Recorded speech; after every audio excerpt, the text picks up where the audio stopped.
Hello and welcome to another episode of Metal Detecting with Lugnut. Today I am testing a shoulder strap that was inspired by my watching Mud Dog Mandy. I've never heard him talk about the strap he seems to have around his shoulder to hold his detector up. But I sympathized with having to swing this thing all day long. Last time I was out, my elbow was a little sore. So what I've done is taken to some stuff I have laying around. Now I'm a tinkerer, and so I got stuff. And you know, when I need to build something, I build something. So what I've done, you can see back here behind, I've got it clipped to my belt buckle or my belt loop. Comes over the shoulder, red, into this clip, and then the clip goes to some rings I put on the detector. The reasoning for this is both my elbows, you can see that scar right there, but both elbows have had surgery twice. Tendinitis and tendinosis. Tendinosis being deterioration, in this case, of my bicep tendon, and the tendinitis was, you know, your classic tennis elbow. And so I gotta be careful with my elbows. And holding the detector for hours on end is starting to become a problem. So I'm rigging this, testing it. I'll go a little bit into the making of it here a little later. So let's see what we can do with it. Let's go see what's under the grass here. We're at the 1887 house, just because it's next door, and I got the small coil still on. So let's give it a swing, see what's under the grass. Here's the inexpensive little D-ring that actually fit right through this sewn end on this belt. And then I can clip it to the belt loop on the back of my pants. And it goes over, it's adjustable here. I tied the red strapping to there, and it goes up to the detector. And it takes a lot of the weight, if not all the weight, off of my arm. Here are the two interlocked key rings that I put at the stem at the base of the detector. And then all you have to do is bring the clip up,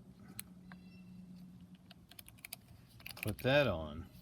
The clip I had in my ditty bag, and this red strapping I also have had for a long time, and it fit through this eye very nicely. And I sewed it, and it goes back to the strap, which goes over my shoulder and clips to my belt buckle in the back. Here is the ditty bag that I mentioned earlier. I'm an old sailor, and this is, you know, a bag full of sewing things for boats. I use this fishing line for thread. This is really awesome stuff. A palm, needle. You use that for pushing the needle through heavy material like the clip at the end of the strap that we made here during this project. But that's just to show you, in case you weren't familiar with that terminology there, what it is that I've been doing.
Look, it swings very nicely and almost let go.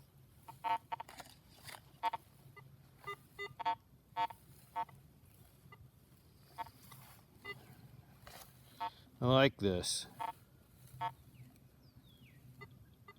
Wanted to tell you about one more tweak I made on the strap and the use of it.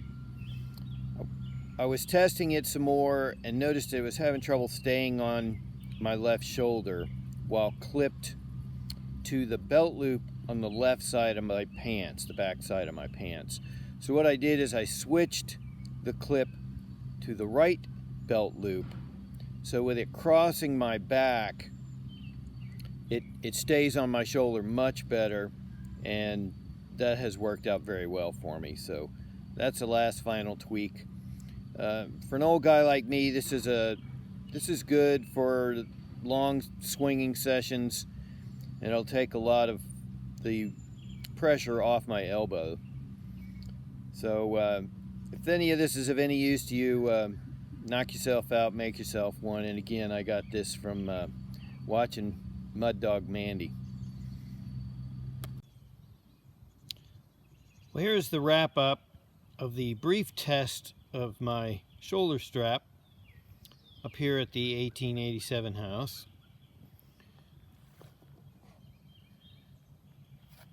And we've got not so old shotgun case, a couple old casings from that's like a 32 or something, a 22, a nail, and some junk. But the swinging was easier. I mean, you got to fool around with the strap a little bit, but that's not bad. I don't mind that. And so I think it was successful. I want to thank Mud Dog Mandy for being my inspiration for working this thing up and building it and trying it out. So it'll be a little easier for me when I go looking for things under the grass. Bye for now.